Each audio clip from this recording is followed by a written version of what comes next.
Jika saya adalah bandar besar yang berskala ton, lalu untuk apa lagi saya bermain pada skala 5 kilo yang mulia? Terdakwa kasus narkoba, mantan Kapolda Sumatera Barat Teddy Minahasa bantah sejumlah tuntutan dalam nota pembelaan atau pleidoy. Dalam pembelaannya, Teddy menyebut dakwaan bahwa dirinya bandar dengan skala besar tidak masuk akal. Teddy juga mengatakan, kalau dirinya terlibat sindikat peredaran narkoba pastilah dirinya sudah di-blacklist oleh sejumlah lembaga negara. Sementara, Teddy mengatakan karirnya di Polri baik dan terus menanjak. Jaksa penuntut umum menuntut Teddy Minahasa dengan hukuman mati dalam keterlibatannya di peredaran narkotika jenis sabu. Yang kedua, mengunjungi pabrik sabu ke Taiwan. Secara logika, apakah mungkin seorang polisi dari negara lain, Indonesia, mengunjungi pabrik sabu di Taiwan, di mana tempat tersebut merupakan sarang mafia? Pasti saya pulang tinggal nama dan jasad saya dibuang ke laut oleh mafia tersebut yang mulia. Karena praktik mafia narkotika di berbagai negara manapun sangatlah kejam dan intoleran dan sangat tertutup bagi siapapun. Kok bisa dikunjungi? Poin ketiga, tentang pengawalan kapal dengan sistem buy one get one. Dapat saya jelaskan bahwa itu sama sekali tidak benar dan hanya untuk membunuh karakter saya supaya saya terkesan sebagai jaringan narkotika besar, jaringan narkotika internasional dan sebagainya, seperti yang sering dikatakan oleh Benny Mamoto dalam beberapa siaran di TV-TV. Benny Mamoto tidak memiliki dasar yang akurat, tetapi mulutnya sembarangan ngomong seperti itu. Logikanya adalah bahwa kegiatan kedinasan yang saya lakukan beserta seluruh tim dan anak buah kapal adalah hal yang resmi. Berdasarkan surat perintah tugas dari Kapolri dan sudah ada penetapan penyitaan serta ada dalam berkas perkara yang mulia.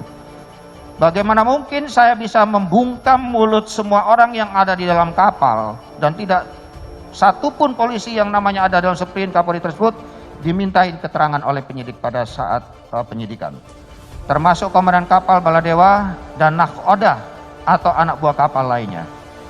Dan yang lebih penting adalah bahwa peristiwa tersebut tidak pernah ada atau tidak pernah terjadi. Logika berikutnya adalah jika saya adalah bandar besar yang berskala ton, lalu untuk apa lagi saya bermain pada skala 5 kilo yang mulia?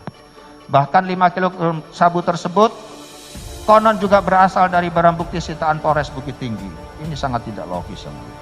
Lagi pula, seandainya saya adalah bagian dari sindikat narkotika, sudah pasti, saya ulangi, sudah pasti, nama saya sudah ada dalam blacklist di BIN, Mabes Polri, BNN, maupun BAIS TNI.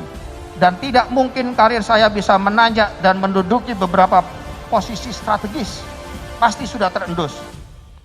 Justru sebaliknya, saya menunjukkan komitmen yang tinggi untuk memberantas penyelundupan dan peredaran narkotika ke Indonesia.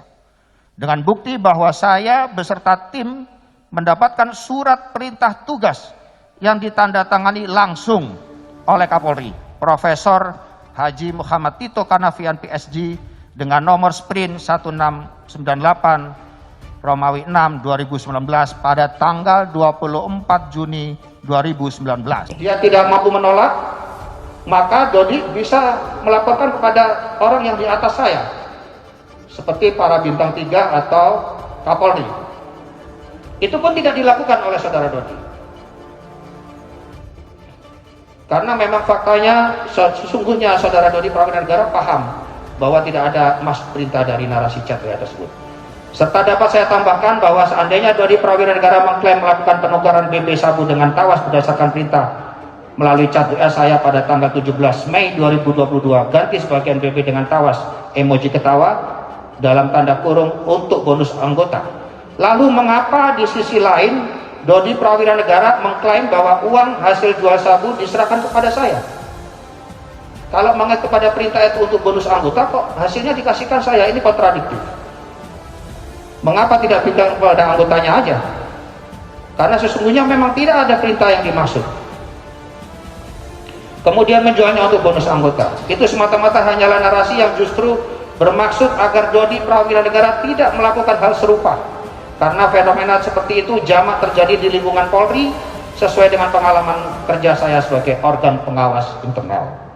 Sekarang dikembangkan pula drama tentang relasi kuasa, di mana Dodi Prawinegara tidak berdaya menolak perintah saya. Mohon izin Majelis Hakim yang mulia. Jika Dodi Prawinegara menganggap cat WA pada tanggal 17 Mei 2022 adalah sebuah perintah, dan jika menurut Dodi Prawinegara perintah tersebut dilaksanakan tanggal 13 Juni 2022, maka antara 17 Mei dan 13 Juni terdapat rentang waktu selama 27 hari. Dan pada rentang waktu 27 hari tersebut, saya tidak pernah komunikasi tentang sabu dengan Dodi Prawinegara. Diperkuat juga dengan dihilangkannya atau tidak ditampilkannya percakapan antara Dodi Prawinegara dengan Samsul Ma'arif maupun dengan saya pada kurun waktu selama 27 hari tersebut.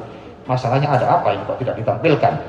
Jika Dodi Prawinegara mengatakan tertekan, takut, tidak berani menolak, dan lain-lain, sangatlah tidak masuk akal bagi seorang AKBP dan dalam rentang waktu hampir sebulan. Apalagi dia adalah anak seorang jenderal bintang 2 juga. Sedangkan sama sekali saya tidak mengancam secara fisik maupun psikis terhadap Dodi Prawinegara. Jadi tidak ada risiko buruk apapun yang bakal dialami oleh Dodi Prawinegara jika menolak perintah yang salah.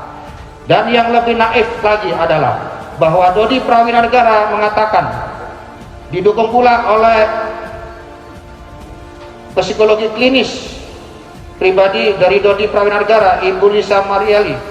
Ada cukup banyak poin-poin yang disampaikan oleh Teddy Minahasa sampai saat ini. Ia mengawali tadi pembacaan pledoi pribadinya dengan permintaan maaf terhadap majelis hakim karena ia dinilai tidak sopan, dan meminta maaf juga kepada institusi Polri dan seluruh anggota Polri atas perkara yang melibatkan dirinya. Ia kemudian menyebutkan bahwa pledoi pribadinya ini diberikan judul sebuah industri hukum dan konspirasi. Inilah yang disampaikan terkait dengan judul, dan sampai sejauh ini ada 4 poin besar yang disampaikan oleh Teddy Minahasa dalam pembelaannya. Poin yang pertama terkait dengan latar belakang dirinya, baik itu pendidikan, keluarga maupun karir. Ia menutup poin ini dengan mempertanyakan apakah mungkin seorang yang sudah 25 tahun berkarir di kepolisian dan mendapatkan penghargaan kemudian menghancurkan karirnya hanya dengan uang 300 juta rupiah dalam kasus ini. Ke poin yang kedua yang tadi disampaikan oleh Teddy Minahasa, yang mempertanyakan terkait dengan asal-usul sabu. Karena menurut laporan yang ia terima termasuk dari Dodi Prawinegara, dari 40 sabu yang dirilis oleh Polres Bukit Tinggi pada 2022 yang lalu, 40 kg dipublikasikan, 35 kg dimusnahkan, dan 5 kg diserahkan kepada kejaksaan. Sehingga ia mempertanyakan barang bukti sabu yang dijadikan atau yang disebutkan sebagai miliknya ini berasal dari mana. Selain itu, di poin ini Teddy juga tadi mempertanyakan bagaimana mungkin seorang penyidik begitu mudahnya mempercayai keterangan dari Samsul Ma'arif dan juga Dodi Prawinegara, sementara Samsul Ma'arif dan Dodi Prawinegara ini tidak pernah melihat secara langsung proses pergantian tawas yang disebutkan di dalam persidangan ini. Poin yang ketiga yang tadi disampaikan oleh Dodi Prawinegara dan cukup menarik sebenarnya untuk kita saksikan dan kita dengar tadi adalah konspirasi dan rekayasa.